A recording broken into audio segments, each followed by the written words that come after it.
A very good evening to one and all present here. Welcome to the valedictory function of AS Guru Vandana 2020. Guru Vandana 2020 was an idea which came into the minds of a group of young professionals practicing in audiology and speech language pathology to honor teachers, tell them how remarkable their journey as Guru has been in shaping the profession to a newer level. This journey began on the day of Guru Purnima. We have had wonderful interactive webinars for about 1.5 months, which has been appreciated by all. Today, here we are at the valedictory function of ASLP Guru Vandana. Today is the 5th September, an important day to all of us, that is Teachers' Day. We are celebrating the birthday of our beloved second President of India, Dr. Sarvepalli Radhakrishnan. Today, we have two stalwarts, Dr. N. Ratna and Dr. Ramesh K. Oza with us, who has been the key in establishment and development of discipline of speech and hearing in India. What a great way of celebrating Teachers' Day, isn't it? Before we begin, we have a dedication to all the teachers, mentors, and gurus in the field. Gautam, can we have the audio, please? ಓ ಗುರುವೆ ನಿನ್ನ ಶ್ರೀ ಚರಣಗಳಿಗೆ ನಮಿಸುವೆವು 100 ಬಾರಿ. ವಾತ್ಸಲ್ಯದಿಂದ ವಿದ್ಯೆಯನ್ನು ನೀಡಿ ತೋರಿರುವೆ ಬಾಳದಾರಿ. ಓ ಗುರುವೆ ನಿನ್ನ ಶ್ರೀ ಚರಣಗಳಿಗೆ ನಮಿಸುವೆವು 100 ಬಾರಿ. ವಾತ್ಸಲ್ಯದಿಂದ ವಿದ್ಯೆಯನ್ನು ನೀಡಿ ತೋರಿರುವೆ ಬಾಳದಾರಿ, ತೋರಿರುವೆ ಬಾಳದಾರಿ. ನನ್ನ ಬಾಳಿನಲ್ಲಿ ವರದಾನವಾಗಿ ನೀ ದೊರೆತೆ ನನ್ನ ಗುರುವೇ. ಕೈ ಹಿಡಿದು ನೀನು ನಡೆ ಕಲಿಸಿ ಜ್ಞಾನಧಾರೆಯನು ನೀನು ಎರೆದೆ. ಆ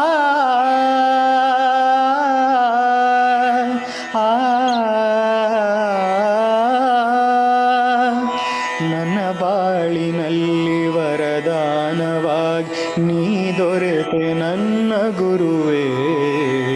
ಕೈ ಹಿಡಿದು ನೀನು ನಡೆ ಕಲಿಸಿ ಜ್ಞಾನಧಾರೆಯನು ನೀನು ಎರೆದೆ, ಜ್ಞಾನಧಾರೆಯನು ಎರೆದೆ.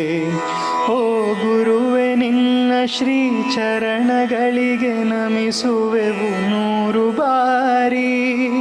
ವಾತ್ಸಲ್ಯದಿಂದ ವಿದ್ಯೆಯನ್ನು ನೀಡಿ ತೋರಿರುವೆ ಬಾಳದಾರಿ, ತೋರಿರುವೆ ಬಾಳದಾರಿ, ತೋರಿರುವೆ ಬಾಳದಾರಿ.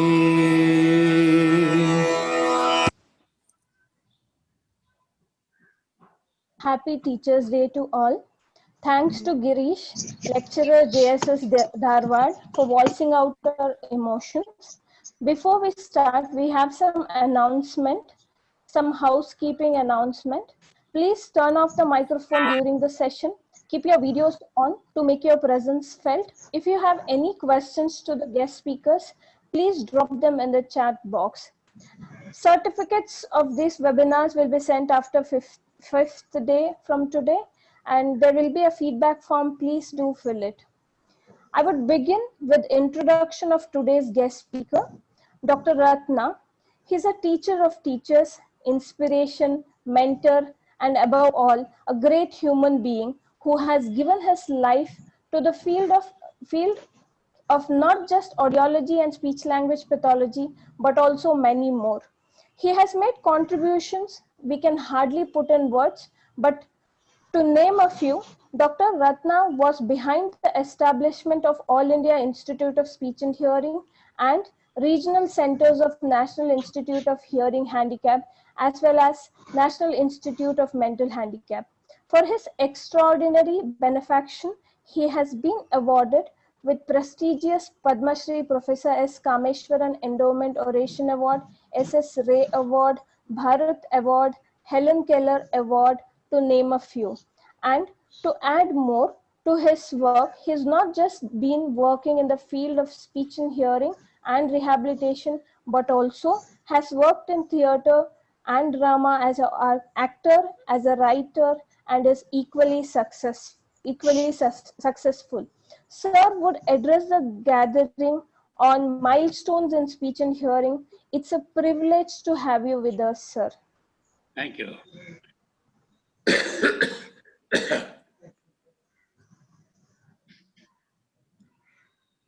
Okay, friends.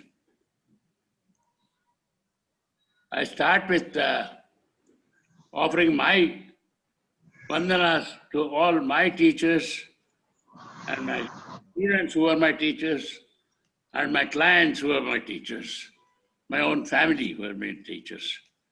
So the list is very large, so I will not go into naming any of these people, but then my homage to all my teachers on this particular day.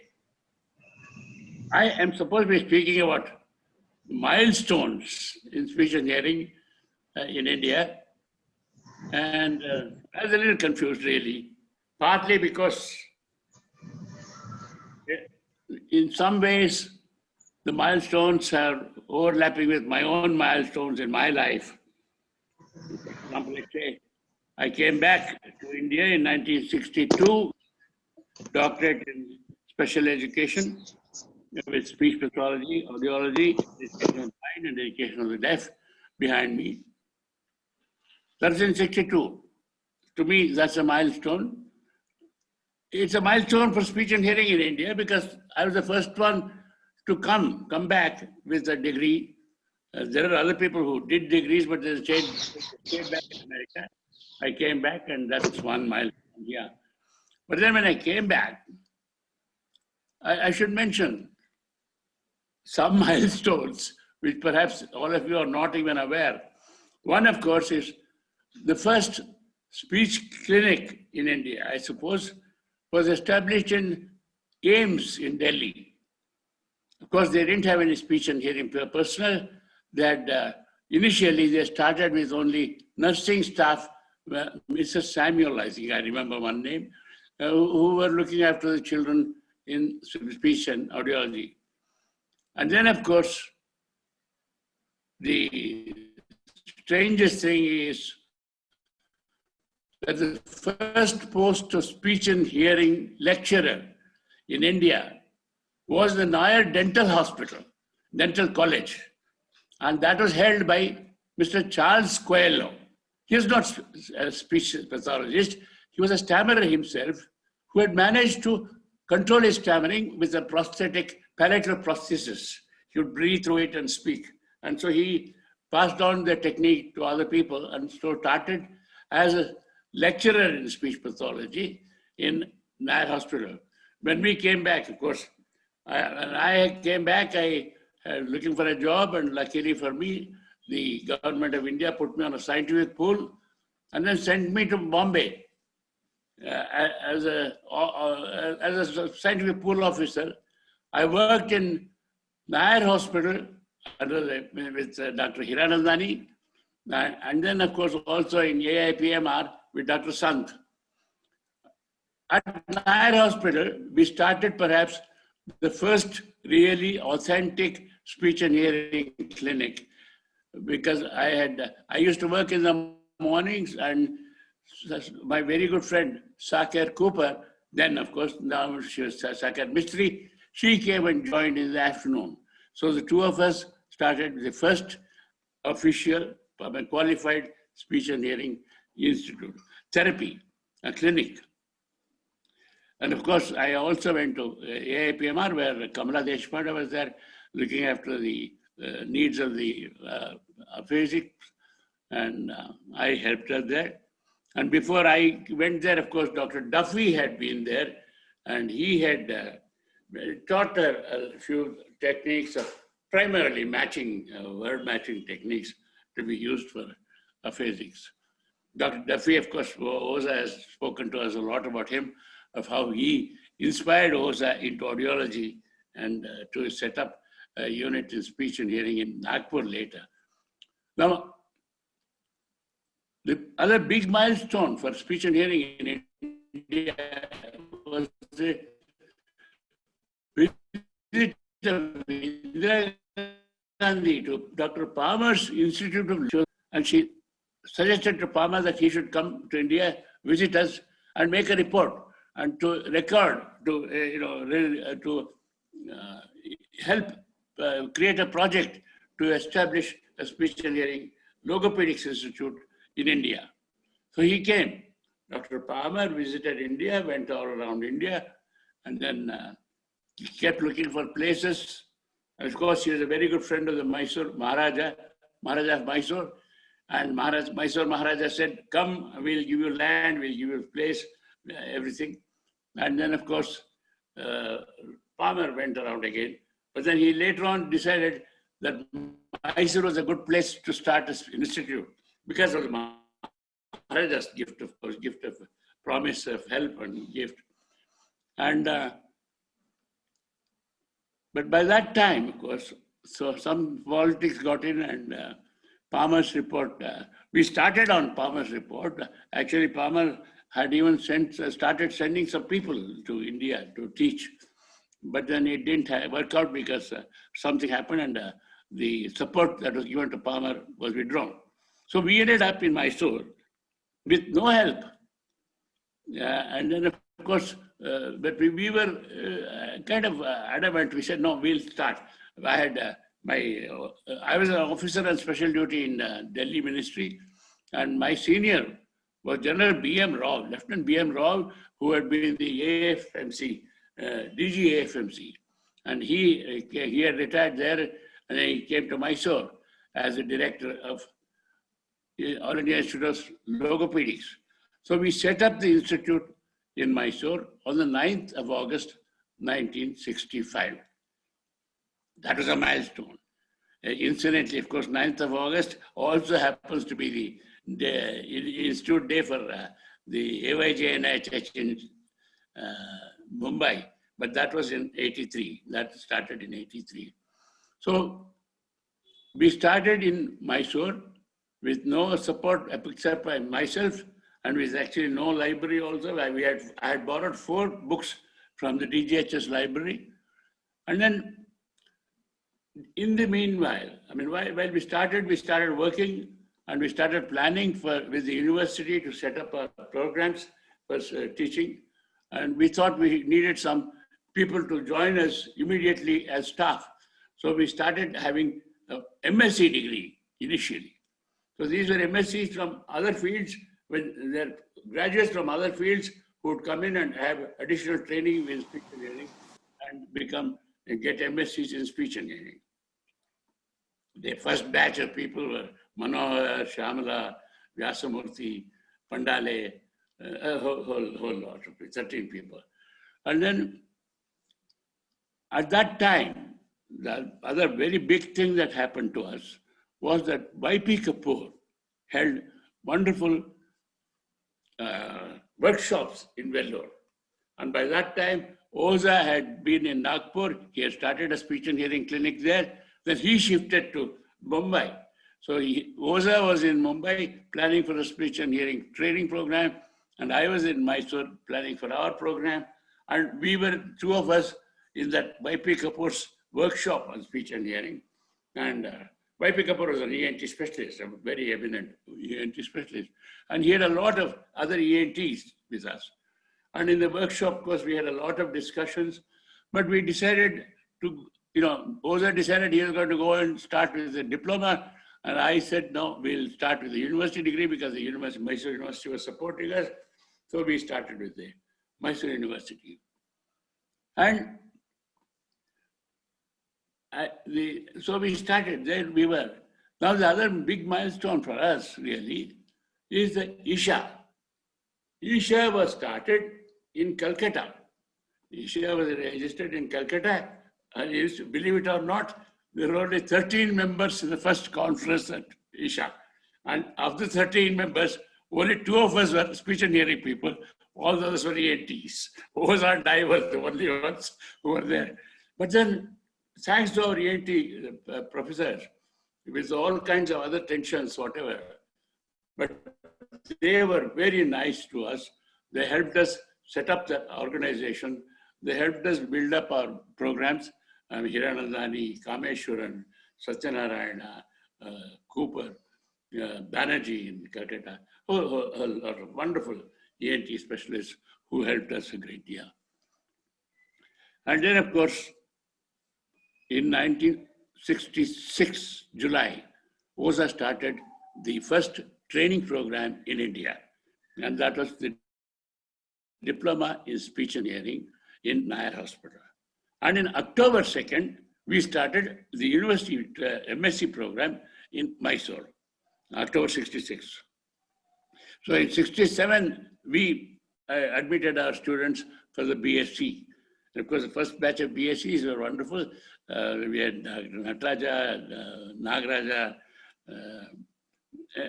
wonderful, Baswaraj, not Baswaraj was second batch. So Anantamurthy. Anyway, we had a very good batch of students who came in, and they came in not knowing what they were getting into. It's the same thing with the MSc people. They didn't know what logopedics meant. They didn't know what speech and hearing meant. But then we should congratulate them for having taken that bold step and joined us. And then luckily for us, they've also proven extremely good, extremely capable. I mean, they have achieved, made a big name for themselves, as Rosa was already saying before we started the meeting. And we are very, very proud of the way our students have grown up. Now, the first batch, MSCs came in 68. We started in 66, but then we had a 2-year plus internship, so 69. And then the BSCs, they started 68. They had their first batch. And then soon, Nair Hospital changed over to BSc also. So that was, so we had BScs in Nair and BScs in Mysore and MScs also in Mysore. And I'm quite proud to say that I suppose, barring America, perhaps England, we were the first country to have university level degree programs. Actually, Australia and others joined later. Before that, they all had 3-year diploma courses. And so anyway, that was a good thing that we did. One thing, because we both started differently, we both had very broad-based curricula. We did not specialize into audiology or speech pathology in the beginning. We said, no, our programs will have to be terminal in the first few days because we needed professionals immediately. And so that's how we both worked on excellent programs in Mumbai and in Mysore. So the real advantage, I suppose, was, let me say, the other milestones that I would like to look forward to now is that in Mysore, of course, we started in a rented building, but then shifted to another rented building. Centenary Ram Mandiram was the first place, and then we shifted to Centenary Hall in Maharajas College. And then, of course, we built our own building because the university, the government, Maharaja gave us land which we didn't like, so we exchanged it with the land from the university, and we are now where that university land was given to us. And we have built up a huge empire, thanks to Jairam and Nikam and others who have really built it up a great deal. I would hold on to one of the first milestones, I would think, is Dr. Jairam, who was professor of speech pathology and audiology in NIMHANS and was also director of AISH. He was the first Indian university. He got it from the Institute of Science, and he did it was a very creditable achievement. He was the first one to get a doctorate here from the Indian universities. And then, of course, we had Dr. Pratibha Karans, who got a doctorate in linguistics, but from the University of Mysore. Of course, she's a speech ASLP, and she worked on aphasia. The next person was Dr. Nataraj, who was the first PhD in speech and hearing, per se, from the Faculty of Speech and Hearing. And it was nice to see. After that, of course, a whole lot of people came on, one after another. And now, of course, our field is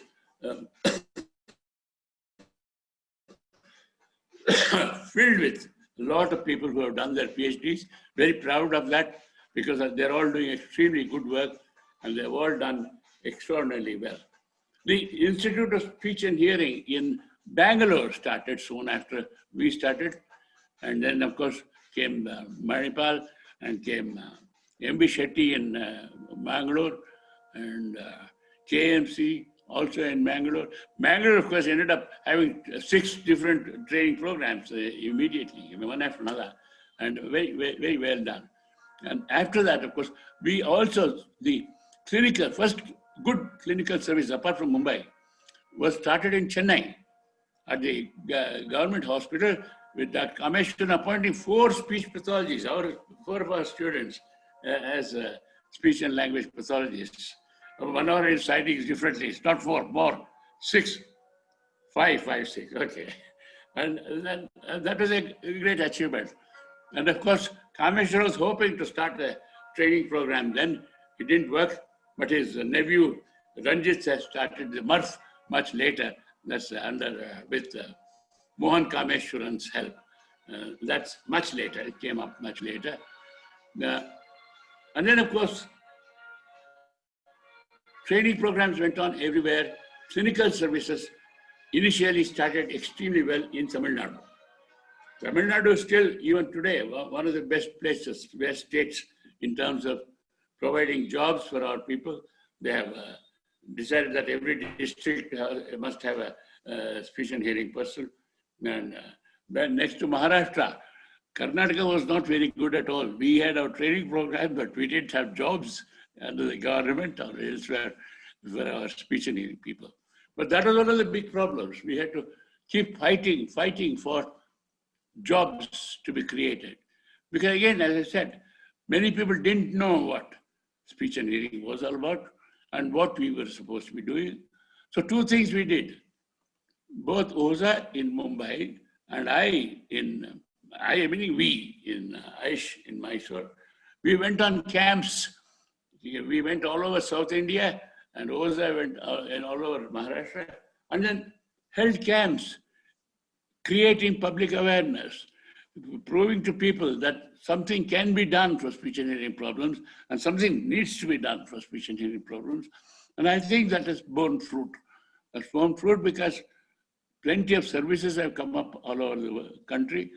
And I'm very, very proud of the way we have grown. I'm sure we are growing further thanks to a lot of young leaders like Rajshekhar, Nataraja, Nagaraja, and Shivshankar, and Jayashree, and of course OZA's whole gang. We had a training program also in Ahmedabad with Mallikarjuna, and Ramesh Gaud was there. Yeah, we did expand gradually, but we have expanded well. Now, of course, we are a well-established, well-founded discipline in India. And we are very, very proud of what's happened. So congratulations to all of you. I do hope you will continue to push our field forward and with greater vigor. Good luck to all of you. Thank you, sir. Thank you so much for the contribution that you and Dr. Oza and other senior professors have done. So we are very delighted by the presence of Dr. Ramesh K. Oza today. Dr. Oza has provided exceptional service in the field. Dr. Oza persuaded and worked hard to help start the first College of Speech Pathology at BLY Nair Hospital in Mumbai. Dr. Oza, over the years, has trained, mentored hundreds of speech pathologists and audiologists and is a trustee of Shruti, a school for hearing impaired children at Vilepalli, Mumbai. He was also instrumental in starting the speech pathology department at Nanavati Hospital, and many more. Dr. Oza believed that rehabilitation professionals always have to work as a team to help their patients live life with dignity. He supported the idea of starting Physio Occupational Speech Academy of Therapists in 1978. We cannot thank him enough for his selfless contribution to the field of speech and hearing in India. Sir would address the gathering on future directions of speech and hearing. A heartfelt gratitude to you, sir. We welcome you.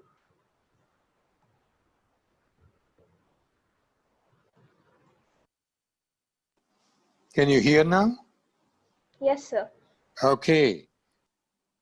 Well, Ratna gave excellent picture of how we conceived and then, I would say India conceived and then delivered uh, speech and hearing personnel in different forms. Yes, I must acknowledge the contribution of, besides Ratna, I don't want to mention because it's already there, you see. And as I very often tell my people, you see, that in Gita, if it was Lord Krishna, here we had Ratna, who was always calm, quiet, and said that, all right, carry on your work. Posts will come up. People will realize. I was a little different on this approach. Though very thin in body, but my approach was like Bhim. He said, nothing doing, just give a blow and get things done, you know. And yes,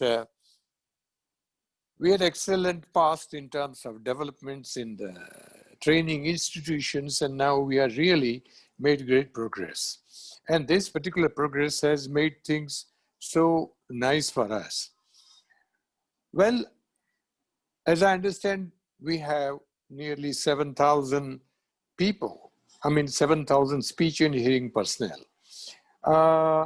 One thing that I can mention here is that besides starting the program, the first clinic in Nagpur in first week of April 1963, when I came back from USA, I was rather forced to come back. But then, as Dr. Ratna mentioned, we had all these other developments. One thing which we have all not known, probably most of you, is it was in 1971 when I was asked, or rather invited, by Indonesian National Council for Rehabilitation of Children to set up speech and hearing program in Indonesia. And that was more or less a government-backed program, where the wife of the chairman of Indonesian Parliament, General Nasution, she was president of this. And with the help of two ENT surgeons, Dr. Hendarto and Dr. Lilly, we started the ball rolling. And everything ended up with selecting Miss Kusuma to go to Indonesia and start regular lectures and training program for diploma or degree, whatever they called it at that time.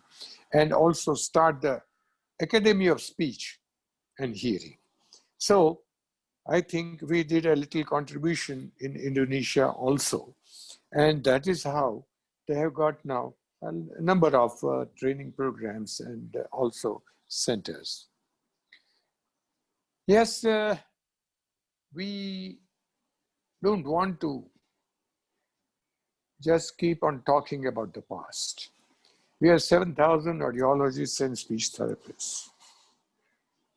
Those were different times, and these are different times. It has been 50 years now that, we are that old, myself and Rasna 80 plus, but what I'm looking forward to is that glory of the past should add to the glory of the future. The younger generation has to really give a boost. And I must say that those who passed from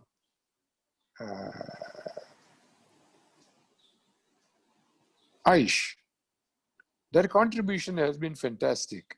I see their three faces here. Shiv Shankar, one of my very favorite students, because he believed that the cortex had a lot of work to do in human speech and communication. And so did I with Pratibha. These two people were so much sharing my philosophy in audiology and speech path, that unless you know brain well, you will not be successful in handling any speech and hearing problems. And even in our starting program at Nair, we gave so much emphasis to anatomy, physiology, and all the medical subjects in the first year and first half of the second year. And that really made a lot of difference. Now, we have come to a stage where our Indian audiologists and speech pathologists have really spread their wings all around the world. And a lot more in US, UK, Australia, New Zealand. The countries where they have made their presence felt. And I want to congratulate them. However, in India itself also, we have made very good progress. A large number of training programs have come up, but we also know that at the government level, Rehab Council came up.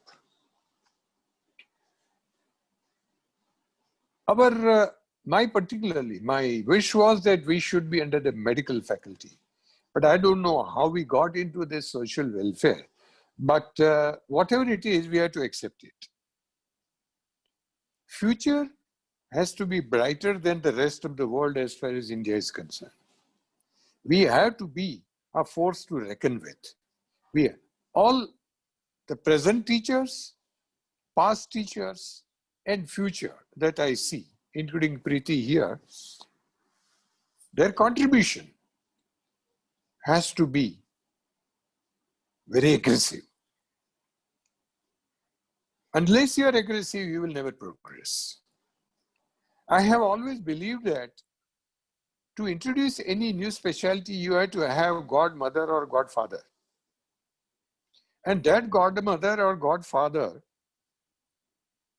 and even adopted fathers, because when we have to get things done through government, we have to have a few MLAs, MPs with us. And we have to really learn to develop good public relations in the areas where we work, so that people get to understand that better, and it makes little easier. And my experience was there with Nair, because in Nair I had late Mr. Devra, Murli Devra, who became a minister in the center also later on. But he became the mayor in Mumbai, and then subsequently he was my greatest help in corporation to get things done. No doubt Dr. Irandani, without his help, I don't think I could have done much. But in terms of getting all the latest equipment and all the facilities that we needed to make audiology a known center in Maharashtra, Gujarat, or Western India, we had really excellent support from him. And that's how we did something very well. Coming to looking for the future, as I said, our PR must increase. Isha will have to be a lot more active in areas other than just research, development, conferences, webinars. Well, that can be done by branches, and also Isha can do it at certain times in a year. But now Isha should have a separate committee headed by few influential people called PR committee, who should be active at Delhi and respective state levels. We can then get good spread all over the country. And we can get better deal. Now I understand that the new regulation is coming up for the allied sciences, allied medical sciences, the new act. Well, we'll have to see how audiology and speech will get into it. I must tell you one thing. The occupational therapy has become worldwide accepted in terms of the qualifications for India, because we started with the membership of the World Federation of Occupational Therapists. 1962, I was the first non-Indian, non-European to be elected, to be nominated by 7 European countries and elected as the vice president from India. And I could see that World Federation was the foundation for occupational therapy to really get a lot more recognition of our degree programs all over the world.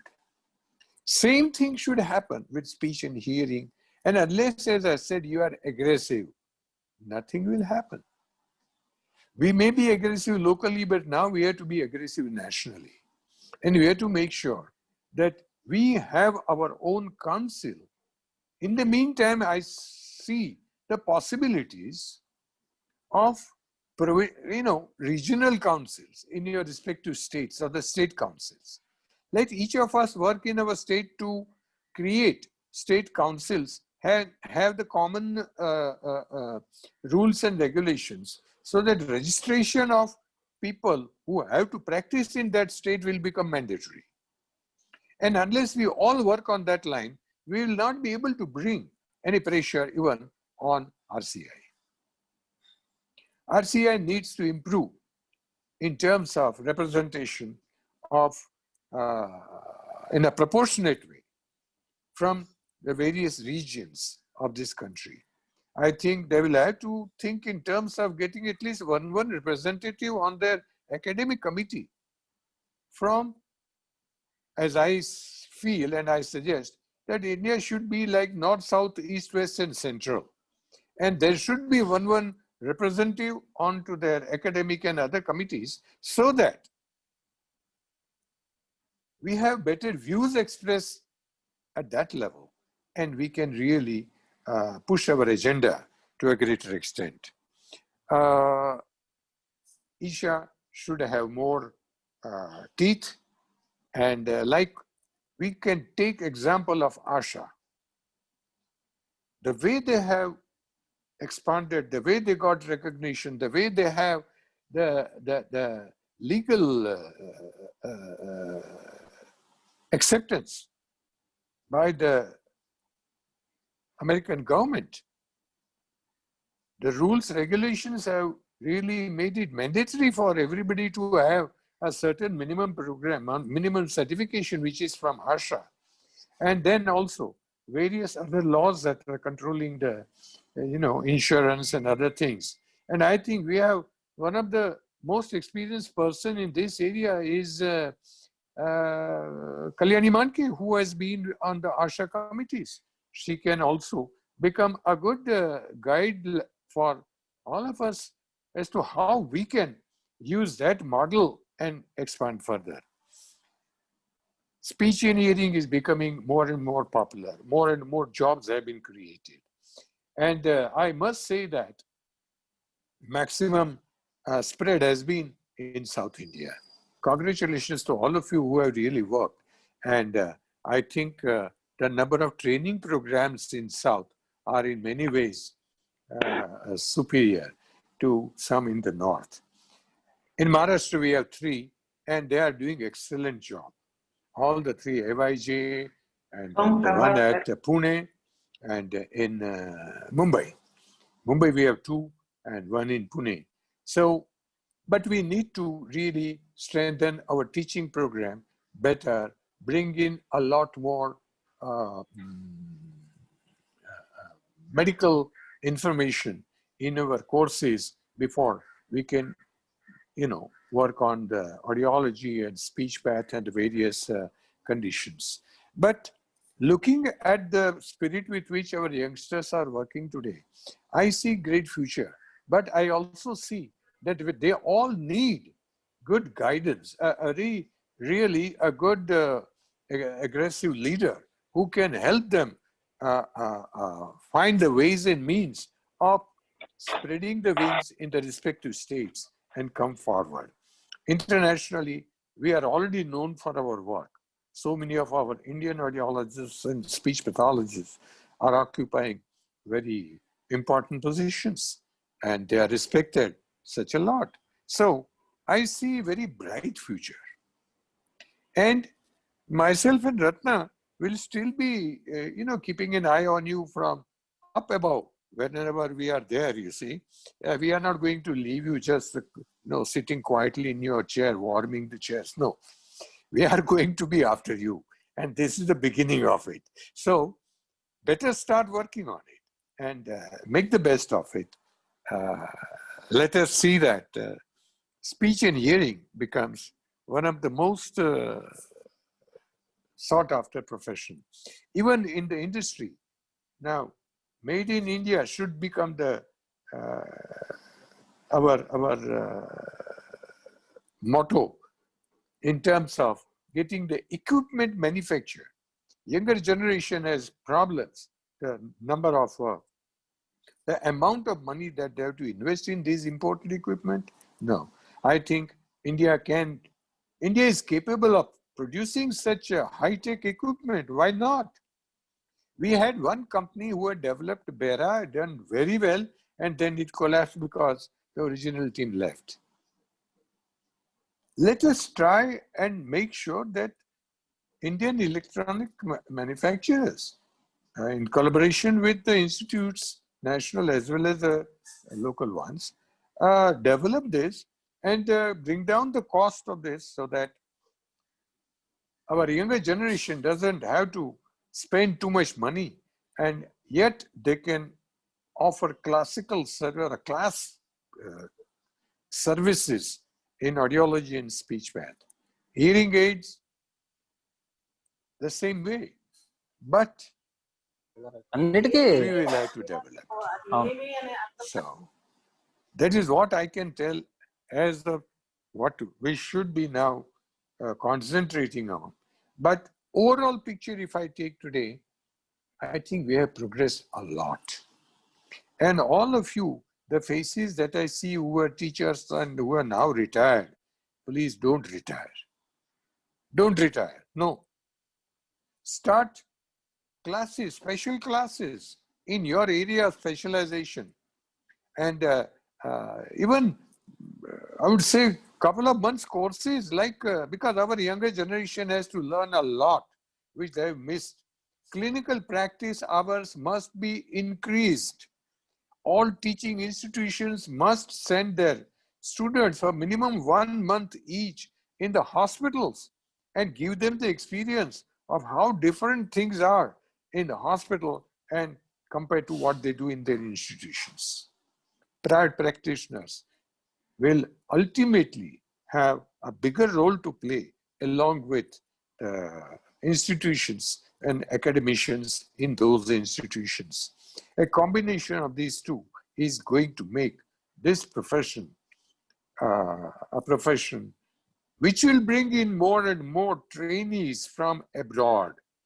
The trend will change from USA to India, from Australia to India, UK to India. Why not? Why not? That is what is my dream of speech and hearing in India within next 25 years. It takes time. But unless we become aggressive, it won't happen. Nataraj, you are listening to it? I hope so. And so is Shiv Shankar. You guys are not retired. Manohar, everybody, those who are retired from regular job, fine. That was as per the prescribed working hours. But now you set up training programs, as for example, and Shiva, you can do that in in neurological conditions in neurophysiology and couple of other areas in which you have expertise, so much of it. And our younger generation wants to learn. Charge them for coming to learn. Nothing is free. Give them diplomas, get it recognized. Why not? And one more thing I want to suggest is, let these big national and other institutions who have excellent facilities in terms of instrumentation things open their doors for researchers from private practice who can come and use their equipment at a moderate fee that they can give. There is so much work, so much of research material available with our private practitioners, but they have no way to document it and bring it in front of the speech and hearing world in India and abroad. If that is done, it will be great service. And I hope all these things will really be implemented and we become a great nation to provide audiologists and speech pathologists to the rest of the world. Things are changing. COVID will leave excellent trace for other countries to know how strong we are to handle COVID. Then speech and hearing is nothing, you see. For the population that we have and the rate at which we have controlled it is something phenomenal. So let us have wonderful speech and hearing in this country and be proud of it and say, I am audiologist, I am speech pathologist from India. Thank you very much. Congratulations to all the present teachers, past teachers, and to the future ones. And may they bring more knowledge and information to future group of students from all over. Thank you. Thank you so much, sir. Your words of Make in India is on our minds. For sure, we wish to take it forward and work hard for it.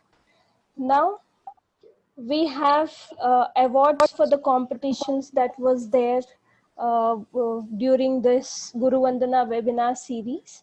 I request Dr. Shivshankar to say the winners, who are the winners. Thank you, Preeti. Can you hear me? Can you hear me? Yes, sir. Yes, sir. Thanks to Guru Vandana team for conducting such a wonderful 9 webinars so far, and today is the last day of the webinar and the Teachers' Day. I salute to my 2 gurus there now today, Dr. Rosa and Dr. Ratna. My pranams to you, both of you, sir. Preeti has asked me to announce certain things, the prizes. During the webinars, they have conducted 3 competitions. One is singing, photography, and painting. And there were, in singing, there were 13 people, photography 11, and painting 38 participants. I would now announce and congratulate the people. In singing, Mithali Sharma. Congratulations, Mithali. Photography, Matthew Nishant from MUF. Congratulations, Matthew. And painting, the prizes goes to Atul S. Samvad Institute of Speech and Hearing, Bangalore, and Khushi Jain, Netaji Subhash Chandra Bose Medical College, Jabalpur. Congratulations to both of you. It is not going to be a virtual prizes. You will receive the prize to your doorstep probably. I'm sure Guru Vandana team has made the plans for that. And that's great. A wonderful team effort, sir, by this Guru Vandana team. And they yes, they have done fantastic job. And the idea that came out from our seniors, that was great. I think yes, the first one was Kalyani, if I'm not wrong, you see. The conceptualization, you also. Yeah, conceptualization of the program and then roping in all the youngsters there and yes, to execute this. I should thank Prasanna for his efforts of doing it. And thank you, Preeti, Prashasti, and many more. I'm not able to see many of them here now It's on not my possible. screen rather. And thank you all. And today, sir, both of you have given us such a information that's truly the experiences that you have for the last so many years in the field, and you spoke from your experience, and you have really laid out the milestones of our field in the country. And I'm sure the youngsters should know about it, the history of speech and hearing in India, and they would rather, they would definitely will benefit from this history so that they can take the field further. And I'm sure we have nice people, very youngsters and very intelligent people to take our field. One point, sir, that you said that we should form our own council. I think we still should work on that idea of forming our own council. And I'm sure that I think one day we will be able to see our own council in India. Thank you so much, Preeti, for giving me this opportunity, and thanks to all the Guru Vandana team. Pleasure, sir. We have had another competition that was poetry competition. We were not able to finalize on who was it. So we have thought of giving away the prizes for different languages. One is English, Kannada, and Hindi. So we'll shortly be announcing that probably in our website. Congratulations to all the winners. So now we can have some interaction, and who wants to talk or wish or give their comments, please welcome.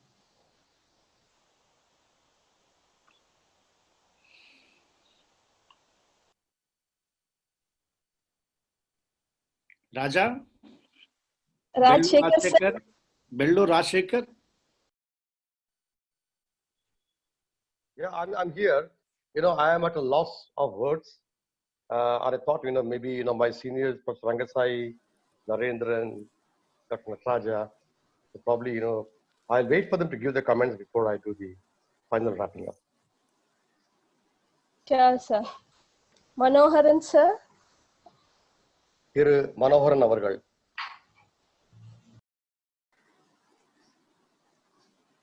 Can you hear me? Yeah. Yes, sir.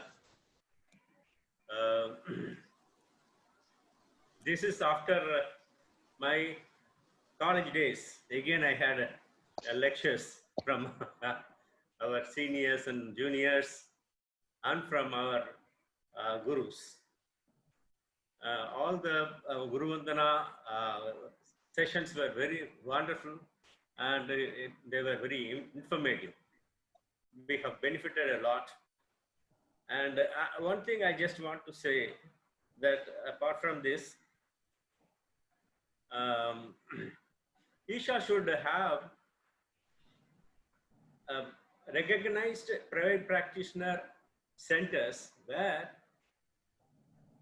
the students, passing out students can have 3 months training. Either it can be a certificate. The Isha should lay out its rules and regulations. It should see and certify this center is recognized center for undergoing training. Yes, So I this, agree, Mr. Manoharan. Yes. Yeah, this will help a lot. It can be a certificate course, post graduation certificate course. From the practicing side, I'm just telling. It's not from the institution. Already they are going to the institution and getting trained. But in the private practice, how it is being done, how they are seeing, different centers. One may go to neurology center, one may go to child development center, one may go to diagnostic cardiology center, one may go to cochlear implant center, like that. They can get a certificate from there.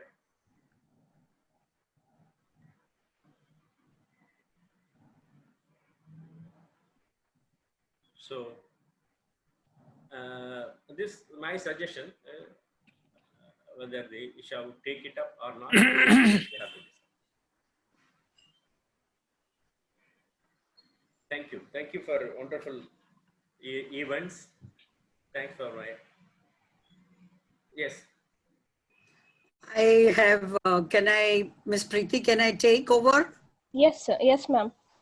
Yeah, I have one suggestion that Isha should now offer their platform to the private practitioners, because the number of members of Isha in private practice probably are higher than otherwise. Definitely. And it has been a long time since we have done it. And I think the young private practitioners are feeling suffocated because they have no platform to talk about. And the times are changing so fast with digital media that it is getting more and more challenging for the young generation to cope up. So Isha must offer some sort of platform for the private practitioners, and Isha must try to look into the memorandum in general body meeting, because there are a lot of changes taking place only by the members who are probably active at the core level, as in the current committee members. There is a lot of talk. I don't know whether you all are aware, but there are a lot of private practitioners who are getting together, and they are wanting to voice against what Isha is currently doing. So I'm talking about the Isha joining hands with Civentos. And they want to understand that what is their take in it, before they actually go ahead with it.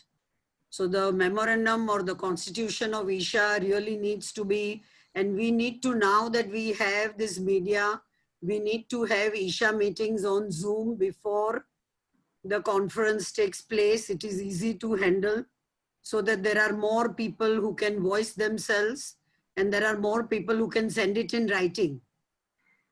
So whoever is attending currently, who's there on Isha, should take a note of this and should respect democratically what majority of the speech and language pathologists and audiologists would want to do or would like to do. Thank you. Thank you, Preeti. Can I interrupt here?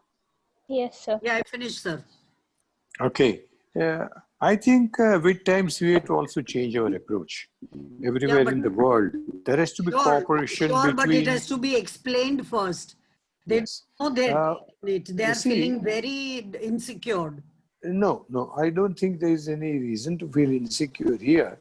As I had written to them and said that whatever the Isha does, along with various organizations, whether the hearing aid industry or equipment manufacturers, whatever you do, it has to be Isha with so-and-so. So Isha will always have the first name on it for any program in collaboration with or with support of, whatever it is. Thing is that ultimately, I'm not supporting that the hearing aid industry or anything just like that. I have no personal interest in it. But everywhere, you need finances. Have we done enough effort to collect funds for Isha in order to expand its activities and take some bold measures? No. Sir, whatever If we do that, we have we to first be very discussed is what practical. their take is, and I'm only voicing for them. I'm only voicing for some of them, or rather large number, which is more than 200 people. Okay, Yeah. 100 audiologists in private Yes, sir. practice. And most of them are also They are all dealing saying with... discuss it. Discuss. most let of us them know are what dealing is with happening and take a Signia. vote on it, Most of them are dealing with Signia. I know that. Anyway, that is not something that we have to discuss here. We have to learn to expand our horizons and take the help of all possible agencies, government, non-government, private, NGOs, and make sure that the cause of speech and hearing is always advanced in a scientific way, and without really creating any frictions that will only bring us down, you see. So whatever it is, let us try to understand the viewpoint of each other and make sure that we have more agreements and then disagreements. Individual views Let them always have a explain place. You know? themselves. Let them Yeah. explain first Yes. to come to agreement. Yeah. They have to explain before they take such kind of decisions. They stand in such a status, at such a level where they are answerable to all the members. Let me ask Shiv Shankar and Manohar what they feel about it. Very. Yeah. Yeah, Manohar, go ahead, and then Shiv Shankar can put in his view. Sir,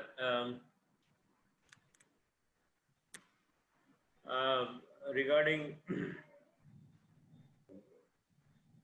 collaborating with a particular company or not. No, that only Isha. Can you hear me? Yeah. Yeah. Isha in the general body, they should present it and get it approved by the members, and then they have to chart out their Completely. program how they have to go about and get an MOU with Yes. the companies, Yes. and they start doing any activities. Thank you. Thank you, Mr. Manoharan. Yeah, can I say, sir? And one more thing, even Isha, once again, for private practitioners to attract private practitioners to attend, at least 35% of the platform to be shared to the private practitioners. Let them present whatever they are having. Correct. Their material. Yes, I agree with you. There are lots of cases that one can discuss, Yes. which has more practical aspect because you've actually clinically handled them. Anyway, Sir. Shiv Shankar? Yeah. Sir, what I feel now, they have started with this collaborative work. It is a case study. It's a pilot study to know how things would be. Probably in the next few days to come, months to come, we will have to check out the program more comprehensively before we commit to anything.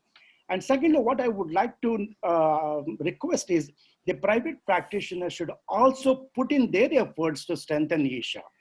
And once you start coming into the fold, and you can talk to the people, and you can create the your space there. And what is happening here, the most of the time it's an academic institutions running with the whole thing, and we have less people coming in. I'm sure Vora would agree with me that as and when we get more number of people in the fold, I'm sure that there are many more spaces which are available in Isha.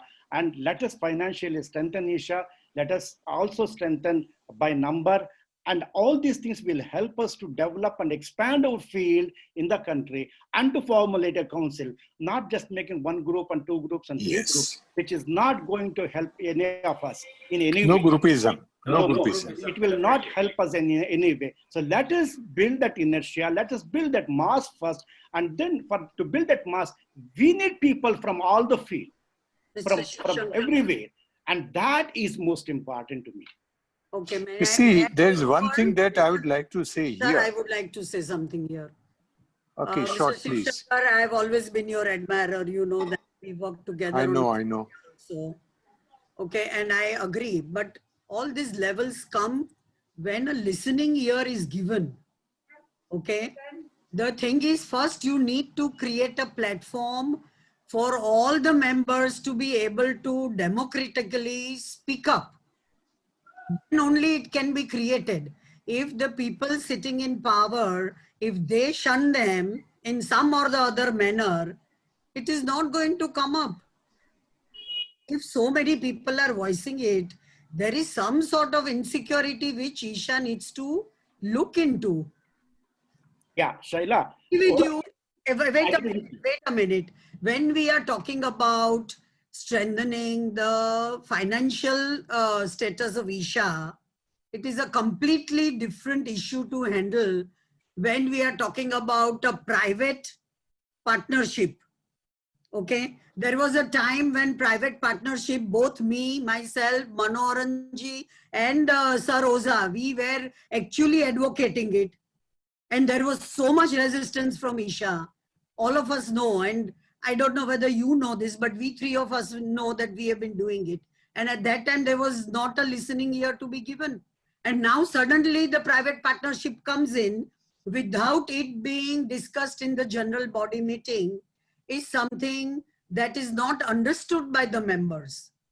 That why such a action needs to be done without it being passed in general body meeting. One can wait for another 6 months. There is no hurry. And especially when the company which you are partnering with is strongly coming up with over-the-counter instruments, all the private are really feeling insecure. Yeah, This I is think Prasanna Hegde here. we will do it at some other place. This is not the platform. I Yeah, think that's right. too much I'm really of- sorry. Really That's sorry to interrupt. Yeah. I think this program would make much better sense when individual commits to themselves for the future directions. I think that is the program. I mean, that is the theme of the program. It would be better. I'm really sorry to cut you short, Vora ma'am. We'll No, definitely not come at back to all. that. We'll Not definitely at come all. back to that. I think we'll keep it to committing ourselves what we are going to do for the future of this profession. And I think Isha can easily have Zoom meetings. yes, definitely. We'll They facilitate can those things. easily I think have this. if other seniors can take up a discussion on what they are committing to, in terms of guiding youngsters or in terms of what they look at this profession for the next 25 years or so on. Thank you. Thank you all. Thank you so much. Thank you.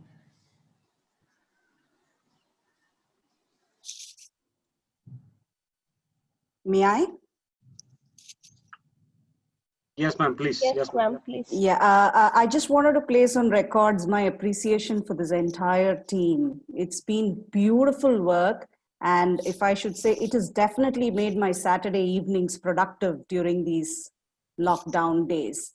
What I really appreciated the best in this was it's been a package of everything. There's been academia, there has been research, there's been student-teacher relationship, there's been different clinical aspects. It's been everything packed into one. It's been a wonderful, wonderful effort. My kudos to the entire team who has put this together. It's been lovely listening to the pioneers in the field. You know, some people whom we haven't had an opportunity to hear for a long time, we've had the opportunity to interact. And I did, I had to miss two Saturday evenings because of some family commitments. And my family cursed me the most those days because I cribbed so much about missing this program and being in the family get together. They said it's too much of bonding to the profession. That's what they exactly called. But it's been wonderful. And this suggestion that has been coming up from Mr. Manoharan, where he was talking about looking at specialization in clinical areas, I think definitely clinical fellowships and specializations should be the way forward. And for that, my area of specialization is cleft lip and palate. And anything that needs to be done in that regard, I'm definitely happy and willing to collaborate. And we can also involve the members of the Cleft Association into this, and we can look at what can be done, and we can look at the way forward that way. Best wishes to the entire team, and let's hope we all go ahead with this thing of clinical fellowships. Thank you.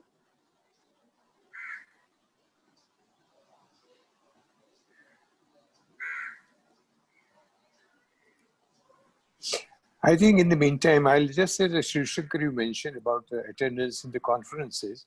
I think we can cut down the cost of conference fees by not having food and other items, because all over the world, the conference fee is one thing, and there are stalls and things where you can buy whatever you want to, because this meals business takes away such a big amount.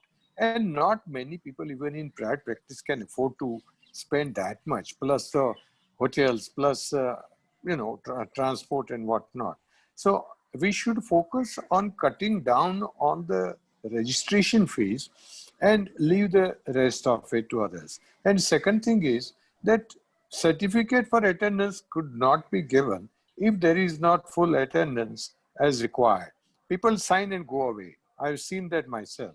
And this has to be controlled. People have to be responsible if they want to be heard, if they want to really be ethically and professionally good audiologists and speech pathologists. The younger generation will have to learn that. Is Rupa Nagarajan is there? Rupa? I am here, Shivshankar. Very much. Could you please? She is so quiet. I don't know why. I'm letting others speak, sir. We want you to hear. We want to hear you. Thank you for the opportunity. I had, I was a guest a few weeks ago, and so I'm very conscious about taking up airtime or space or whatever it is. But it's been like Savita said. For those of you who don't know Savita, she's a professor in SRM College, SRM Institute of Science and Technology. I hope I got that right. Savita in Chennai, but she's also more importantly, she is the speech pathologist member of the Smile Train India Medical Advisory Board. That after 15 years or 20 years of being in India, they allowed a speech pathologist to come into their medical advisory board is a fantastic honor. So kudos to Savita, a budding leader in our field. But today it was fabulous to listen to Dr. Ratna and Mr. Oza.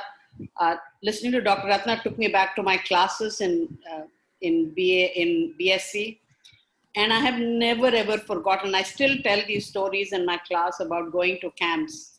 How those camps were very different than what we did today. But those camps meant really, it was not just the camps, it was the travel, it was the talk, it was the eating, it was the going to the movie, maybe whatever it was. But the real learning came from outside of class. And I think people like Mr. Rosa and Dr. Ratna gave us those special things that made a difference to what we learned and how we learned. I really think our profession is in good hands. I'm so impressed with this Guru Vandana group. I'm so impressed with the youngsters. And I think as we become more, in pockets, get more specialized, and our work spreads around the country, we will have people who will stand up and ask to be represented. I think that will happen, and we will see good things happen in the future. I really do think that we are on a good path, and I'm so excited with the younger lot of people who are developing. I'm very impressed with all of them. I was just calculating the other day that you just now said there were 7,000 speech pathologists, and I know that's over the past 35 years, I have at least taught 700 people. So at least 10% of speech pathologists somewhere in my life I must have touched. And I think that's a nice number to think about. And there will be others who have had so much more. We will touch many more now. Still time to retire. I think teaching gave me the greatest learning. And even today I learn from my students the most. Because today they read for me, they share with me, and they take me ahead where I have to go. So I'm grateful to everybody this Teachers' Day. But special kudos to Guru Vandana Group for making this possible. Thank you.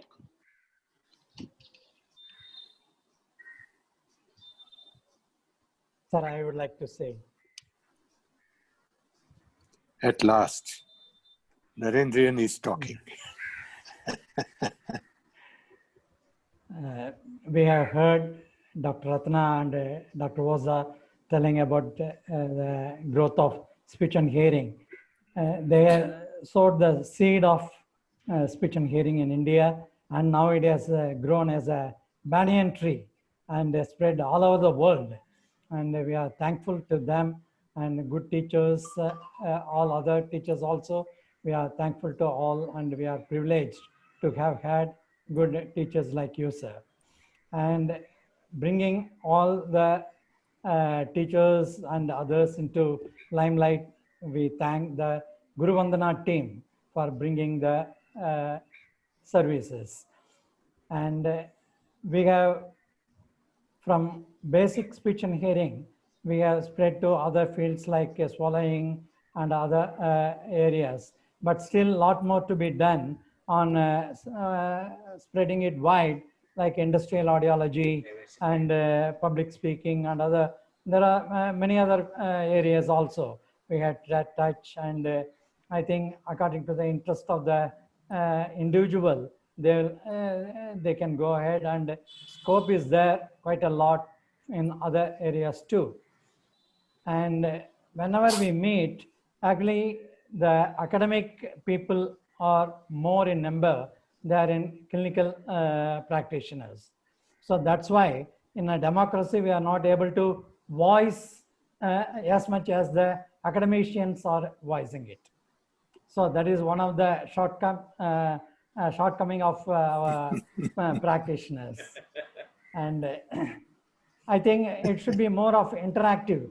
It is lab to land, because the academicians, they have to do much on the field work, and our clinicians, we have to learn, keep ourselves up to date on modern developments.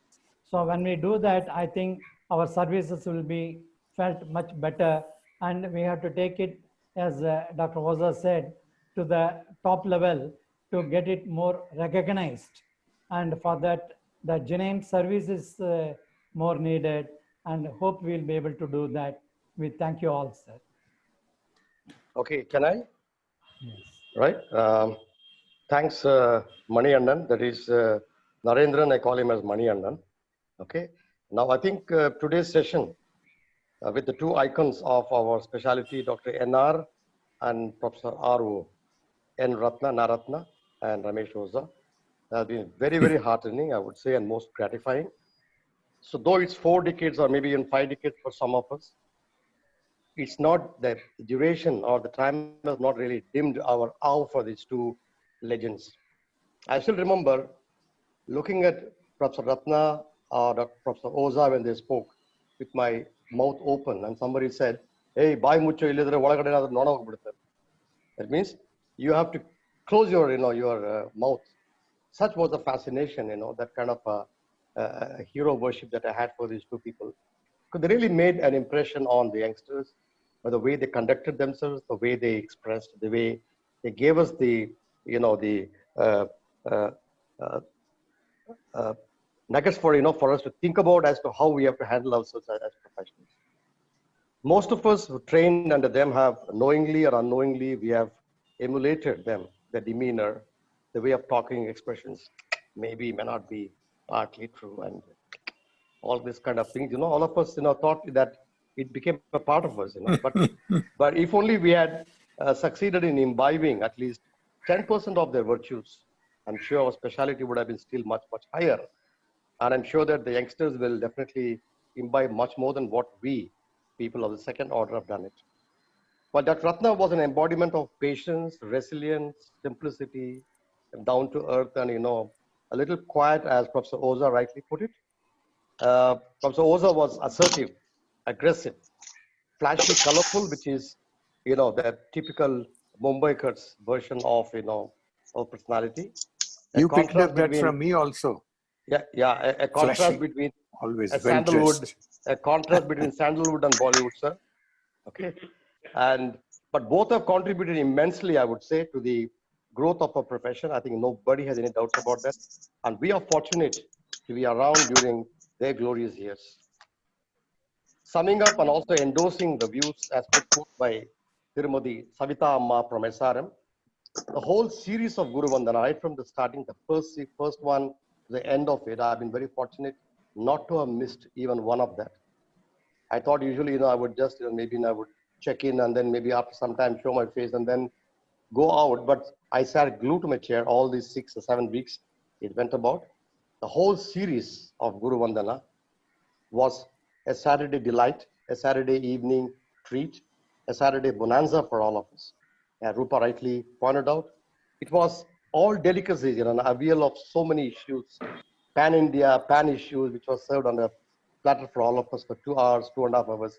I think one Session went on for even 3 hours, I remember. A big thank you and kudos to the organizers, especially the youngsters, Prasanna Hegde, the old one, Shivu, Preeti, Angel, Gautam of ECHO, who made it possible.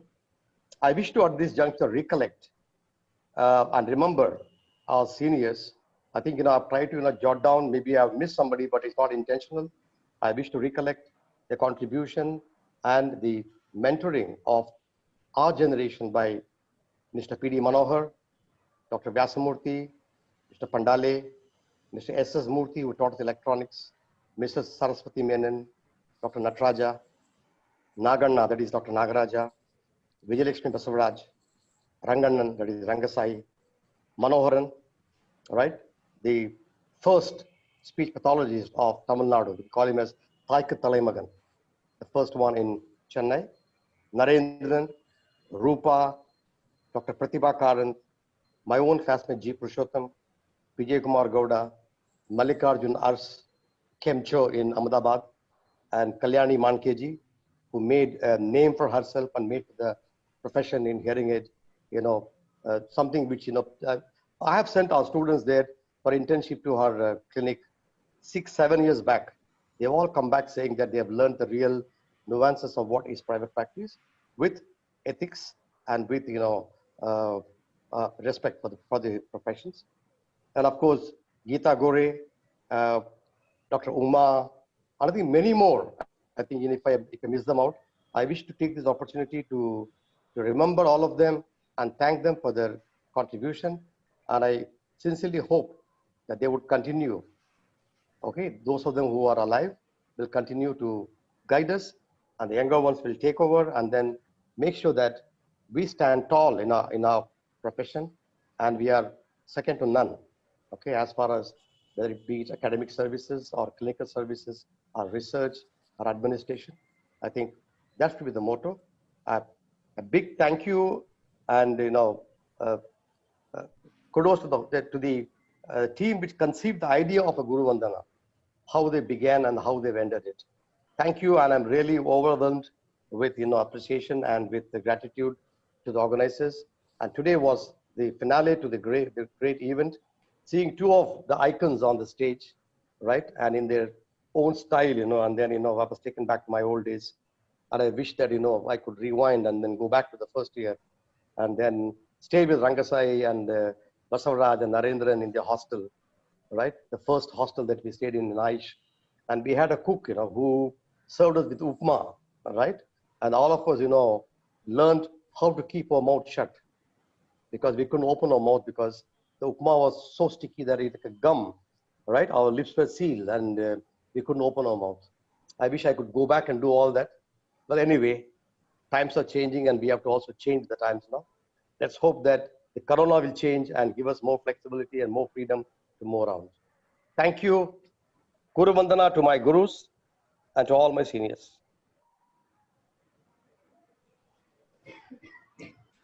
Thank you so much, sir. We have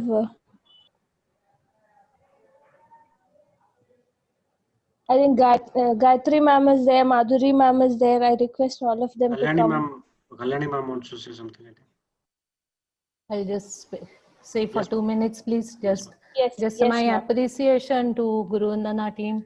Such a diversified topics and such, it was a really kaleidoscope from research to field work to community, everything you covered. And this was really a wonderful Saturday evening activity. Excuse me. I have to really thank now COVID-19, because that informal learning has started so much. If you think about it, last 4-5 months, we are all glued to webinars. With that, what I see is special interest groups are getting formed. We have a choice now what to hear and what not to sort of. So this baton needs to be taken forward. Now, who will do it? How will do it? We can have a brainstorming activity and decide, different titles and something on that line. But this can be, because we know 2021, we can't go out anywhere. So we have to be at home. So a lot of things can be done. So this is really wonderful.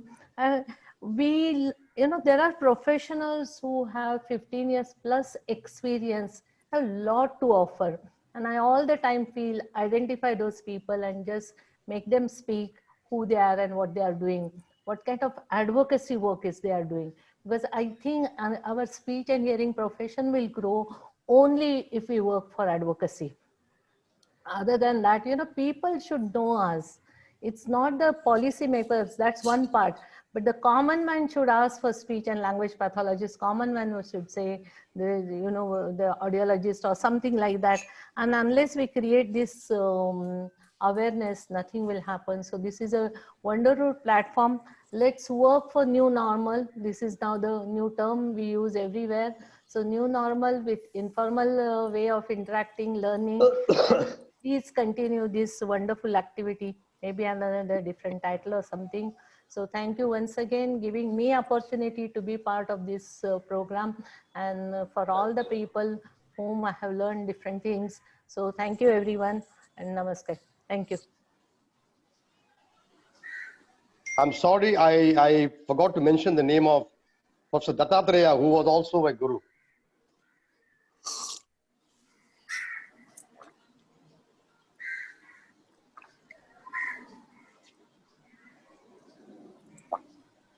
Dattatreya sir, would you like to say a few words?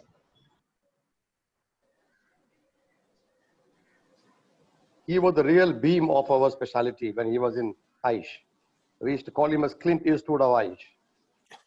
Yeah, even now, you look at him, he's got the cuts of Clint Eastwood. No, nothing compared to you or Dr. Verga.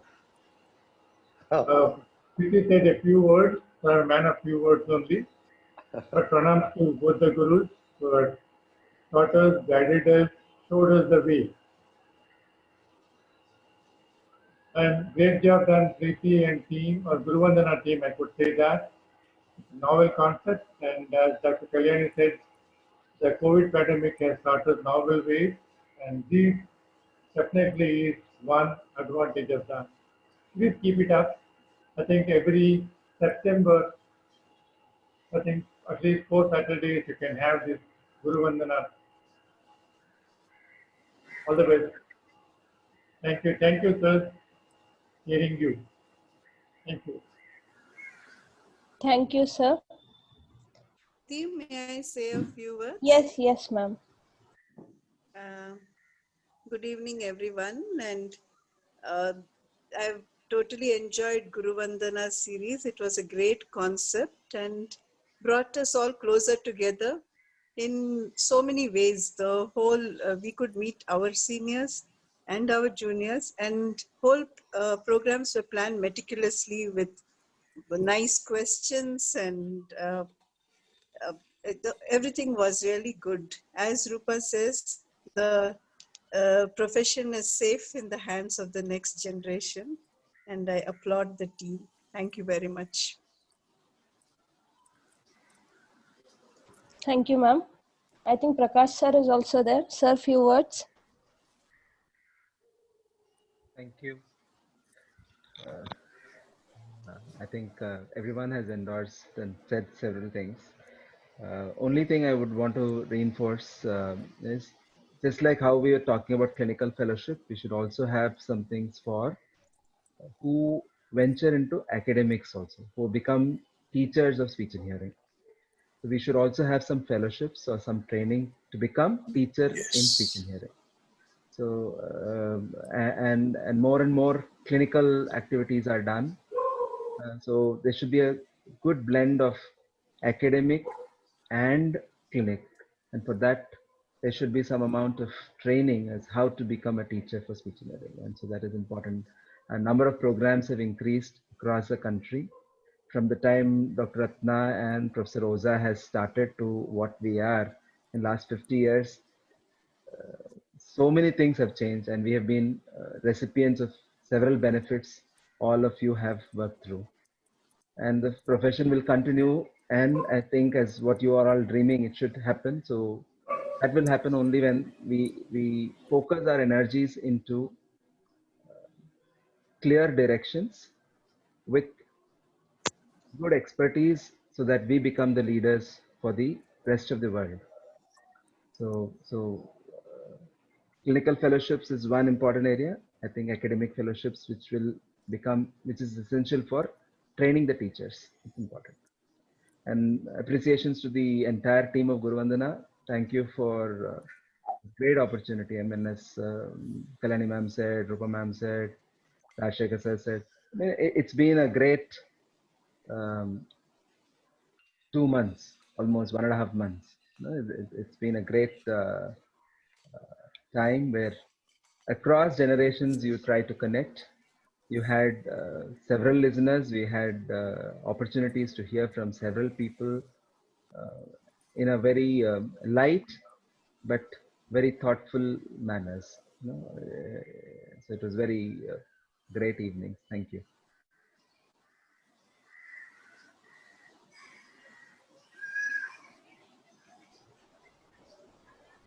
Bharti ma'am, Pradeep sir, Nayak sir, Lakshmi ma'am, I think all of you are out there. Please, a few words. Shall I, Preeti? Yes, sir. Yeah. Thank you. I think, first of all, I thank Guru Vandana team, Prasanna, Preeti, and everyone for bringing Generation 1, Generation 2, Generation 3 on the same platform. I think it would have been impossible for us to see most of the seniors. At least some of us have seen, some of them might not have seen. And bringing all these busy people, all stalwarts into one platform, making them speak is something great. I feel it's an enormous task, and you people have just made it with an ease. And as everyone spoke today, I mean, it's really enriching Saturday, I would say. I mean, all the sessions were good. Rather than fixing on some topic, sometimes some people log in, sometimes some people don't log in because it's topic of interest. Rather than doing it that way, this was more like everyone logged in to just see their seniors, as Madhuri ma'am rightly said, seniors, juniors, teachers, and some teachers, I would say. So I have seen my teachers, probably it was possible only because of Guru Vandana. So keep going, looking forward for your series 2, just like your season 2 web series. So come back with bigger punch and see. Thank you.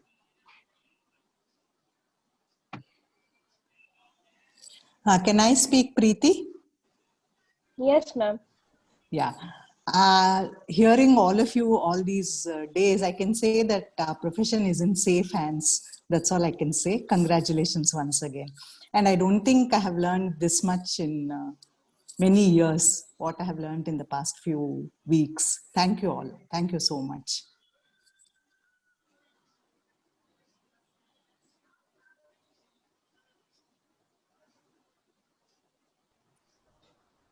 Dr. Sunil?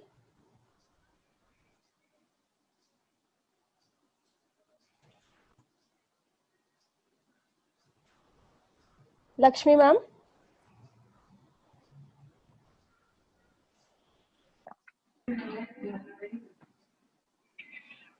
Yes, Preeti, can I? Yes. Yeah. It has been a really wonderful experience in this 3 months, and we were really honored to hear from all the senior most professionals. And we expect, as a junior most people, we expect all our senior faculties to constantly guide us in all the future endeavors. And definitely we as students of all of you do make some mistakes, but otherwise we request all of you to correct us and then guide us in a proper direction. Seeking your support in future as well from all the senior most, starting from Dr. Ratna sir till the recent teachers who have been guiding. And definitely we have so much to learn from the clinical practitioners who are into private practice and other things. Definitely we will be happy to hear from each one of you and take this particular field of speech and hearing to a greater heights in future. Thank you one and all. Thanks to the team of Guru Vandana for making such a good events to have these kind of interactions with our most senior most people who have seen the inception of the field, who have built this particular field in India, and all of us, the position where we are right now, it's all because of our teachers and our seniors.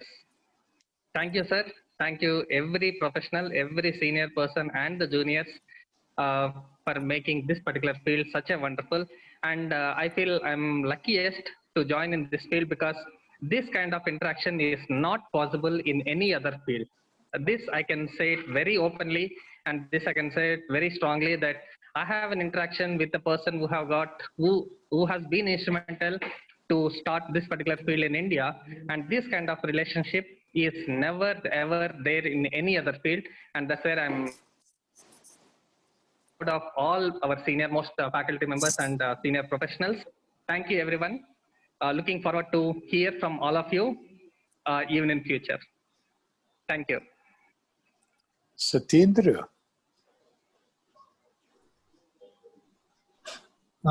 Can I speak, Preeti?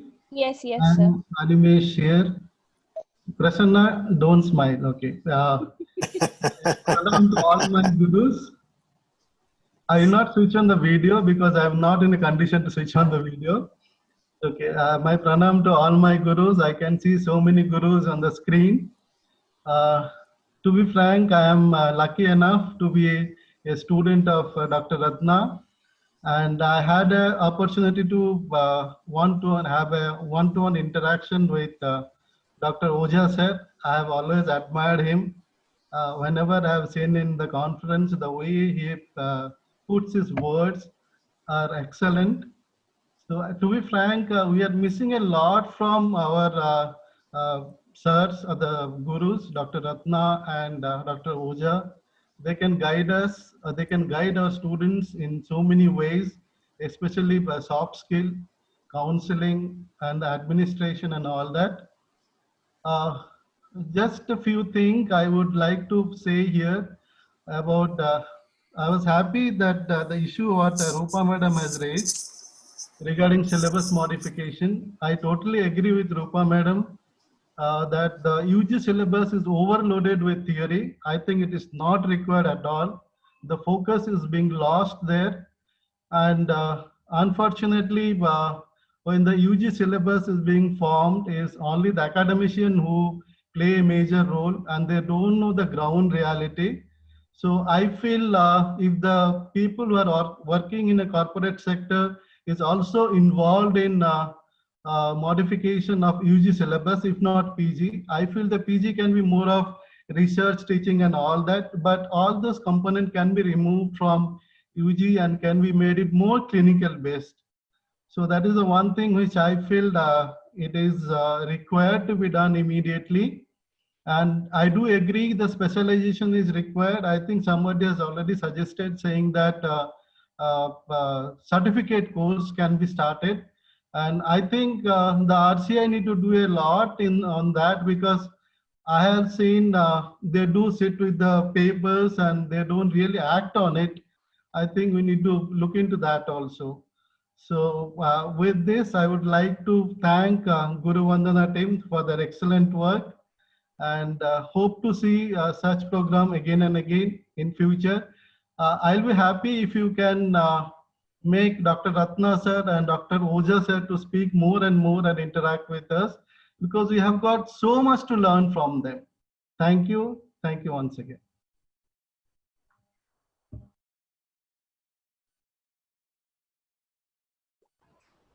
Thank you, sir. Preeti, Yes. can I just put in a word?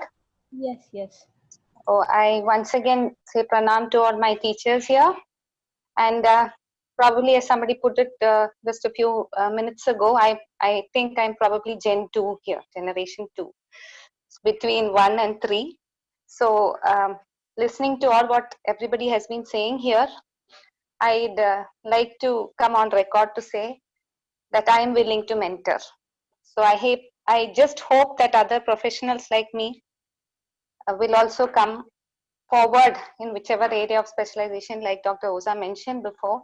Whatever be their area of specialization, may they all come forward and be ready to mentor our future generations.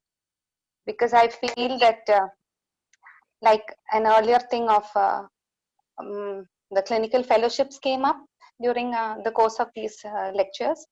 So I think that's a very good way to go forward. That along with mentoring, I think we will do wonders, because our team is really strong. Thank you so much. Thank you, ma'am. Aital sir, would you like to say something?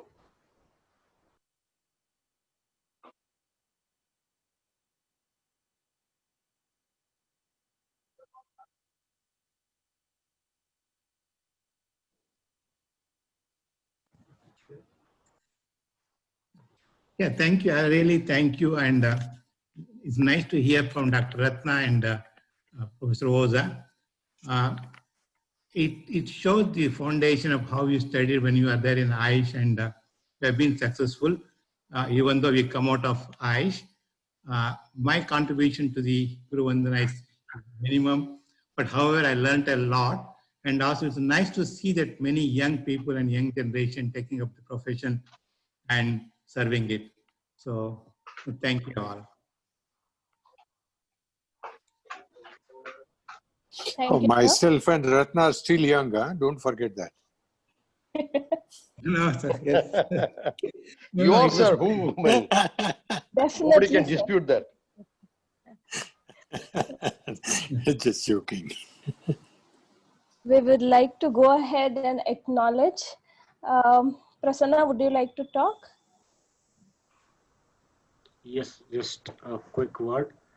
Now I'm not sure if anyone realized that this was a scam which is laid out very nicely, that every senior faculty has committed on record. We have recordings that tomorrow juniors are going to come to you and ask for help, and then we are going to keep a watch on everything that's happening. So I am definitely sure that, like Anna Ma'am said, future is going to be bright, because it is going to open up a lot of things. And then I mean, I'm just joking. I mean, not in a serious note. Of course, we have to break that ice and then go forward, because we have intentions, but we don't have direction. So you have seen ups and downs, and we don't want to reinvent the wheel again and have the same kind of thing to be going through, to go forward. Probably we have to match our profession with already advanced field of medicine, so that now we keep performing as part two. Of course, we are doing it, but we have to still progress. And like everybody said, then we have to look at collaboration across this field and fellowship. There are some already running. So we need, I mean, people who are running fellowship need support currently, and then we have to come up with new fellowships. And we can always have our representation with RCI. We are doing our effort to approach RCI and get recognition. I think I thank you all for the participation. And then I think 70% of the participants were seniors, which I did not foresee before. But this is more than what we asked for from Guru Vandana program. I think even Preeti would agree with me. It's like, we were not worried whether there were 20 people or 30 people or 50. All were seniors who were glued to their seats, and then they were throughout the program. They were all seniors. And then I have not interacted with many of at least 90% of the seniors here. And then I picked up the phone and I spoke to them. And that was like, it was like a deja vu thing that I had already met them and interacted with them. That was the kind of response which we got. I think this is a great, I mean, I'm kind of emotional right now. And if I keep going, probably I might cry. So I am going to ask Preeti to speak some words, because she's been the face of Guru Vandana. And yeah, Preeti, please. I would like to express a sincere gratitude to all the guest speakers, flag bearers, moderators, students, professionals for sparing their time and sharing their valuable experience with us throughout the webinar series, which lasted for 1.5 months. This vision would not have translated into action without the support and encouragement of you all. So thank you so much for supporting us to promote knowledge exchange, inspiring students and professionals through a series of informative webinars given by prominent speakers. Hundreds of professionals who have shared our goal, and they've joined us. So I would also like to take this opportunity to thank Prasanna and other team members of Guru Vandana. I would like to thank Abhilasha, Aditya, Angel, Girish, Mansi, Nitin, Parikshit, Prashasti, Jasper, Pavan, Atif, Mansa. I think I've carefully written down everybody's name. Srimati, Suraksha, Tamanna, Vinay, and Rahul, and Nitin. Thank you everybody for working so hard, and also Shivam and Suraksha. I think I've not missed anybody. Thank you so much for being part of Guru Vandana, working hard. We have been the face of it, but back office, you have worked a lot. Thank you so much. They say one child, one teacher, one book, one pen can change the world.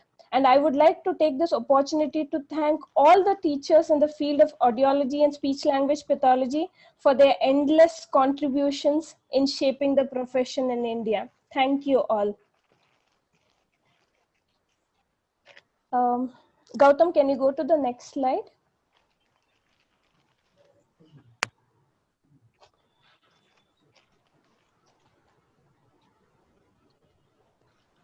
So as we are coming up with the next event, which is, next slide. Yeah, that is in association with Isha Bengaluru chapter and HCG Academics. So we are going to have a webinar between 21st to 25th of September, which would be on expanding scope of practice of speech language pathology in head and neck cancers. I request you all to register, and thank you for being part of Guru Vandana journey.